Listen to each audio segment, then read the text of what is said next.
Hello বন্ধুরা, কেমন আছো তোমরা সবাই? আশা করি ভালোই আছো। আর আজ আমি ব্লগটা স্টার্ট করব দিদা শাশুড়ি বাড়ি যাওয়ার জন্য। আর আমরা এখন স্টেশনেও চলে এসেছি। স্টেশনে এসে আমরা ট্রেনের জন্য ওয়েট করছি। ট্রেনটা একটু লেট ছিল। আর যার বাড়ি যাব, দিদা শাশুড়ির, তার কিন্তু 100 বছরের কাছাকাছি প্রায় বয়স, হয়তো 95-96 এরকম এজ হবে। যাই হোক, বাবু যাবে টিউশন পড়তে, তো বনুর সাথে একটু দেখা করতে এসে ও এই ট্রেনে উঠবে। আর আমরা ট্রেনের ভিতর থেকে ভাবলাম একটু লেবু নেব, কিন্তু লেবুগুলোর চেহারা দেখে আর ভালো লাগলো না, সুতরাং আমরা নিইনি লেবুটা। তারপর ট্রেনের মধ্যে বসে বসে অনেক রকম গল্প করতে করতে চলে গেলাম আমরা বনগাঁ স্টেশনে। আর আমরা যে ট্রেনটায় উঠেছিলাম বনগাঁ লোকাল, সেটাতে একদম কিন্তু ফাঁকা ট্রেনটাতে একদমই ভিড় ছিল না। আমরা ভাবছিলাম পুজোর টাইম যাচ্ছি, কিন্তু হয়তো ভিড় হবে, তবে দুপুরের টাইম ছিল বলে হয়তো ভিড় বেশি ছিল না, রাতে ভিড়টা বাড়বে। আমরা বনগাঁতে চলে এসেছি। বনগাঁ এখান থেকে আমরা ট্রেন ধরবো, সেটা বনগাঁ শিয়ালদা ট্রেন ধরবো। আর আমরা যাব কিন্তু চাঁদপাড়াতে। তো এখানে এসে দিদির আবার জুতো ছিঁড়ে গেছিলো, জুতোর মানে আঠাটা উঠে গেছিলো, নতুন জুতো, সুতরাং তাও আমাদের আবার তখনকার মতো চালানোর জন্য এই জুতোটা সেলাই করে নিতে হচ্ছে। তারপর আমরা ট্রেনের মধ্যে উঠেই বাইরের ভিউটা দেখছিলাম, বেশ ভালোই লাগছিলো বনগাঁ স্টেশনের এটা। তারপর আমাদের ওখান থেকে একটুখানি কিনে নিলাম, আমলকি কিনে নেওয়ার পর ট্রেনটা ছেড়ে দিয়েছে। আমলকি খেতে খেতে আমরা খুবই তাড়াতাড়ি ওখান থেকে আবার একজন কসমেটিক্স বিক্রেতা উঠেছিল, তার জন্য কয়েকটা ক্লিপ কিনলাম।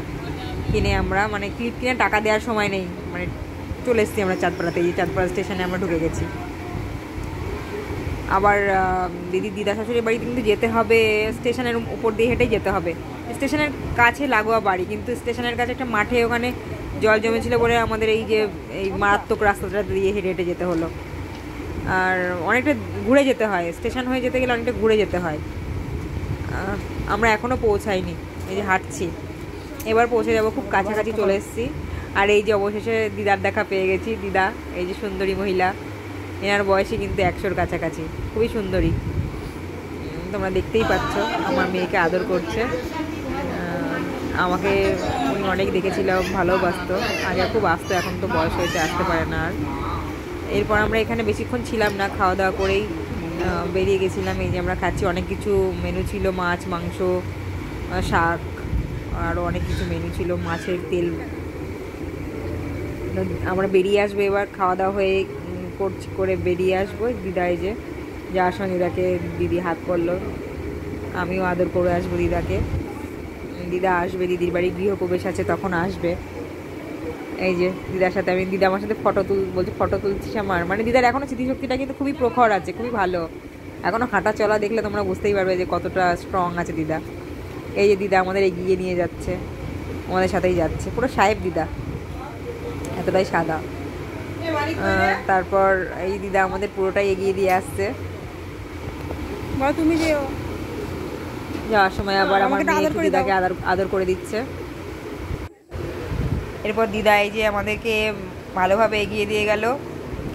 আর অনেকটা সময় দাঁড়িয়েছিল, আমরা অনেকটা হেঁটে চলে যাওয়ার পরেও উনি আমাদের জন্য অপেক্ষা করছিল। আমি সেটাও দেখাবো সবাইকে। হাঁটছে, দেখেছো দিদার পায়ের স্পিডটা কেমন জোরে জোরে, আমাদের থেকেও জোরে জোরে হাঁটছে। আর ওই যে কোনায় একদম পিছন দিকে দিদা দাঁড়িয়ে আছে, ওই যে এখনও দেখা যাচ্ছে, দাঁড়িয়েই আছে। যাই হোক, এরপর হচ্ছে দিদি ননদের বাড়ি যাবে, একটু মিষ্টি কিনলো। আর আমাদের জন্য আমি বললাম কিছু একটু মিষ্টি খেতে চাই, তো মিহিদানা কিনে এনে দিয়েছিল। এটা আমরা খেতে খেতে যাচ্ছিলাম বাড়িতে।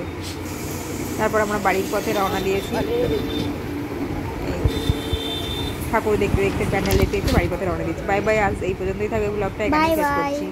বাই বাই, সবাই ভালো থেকো, সুস্থ।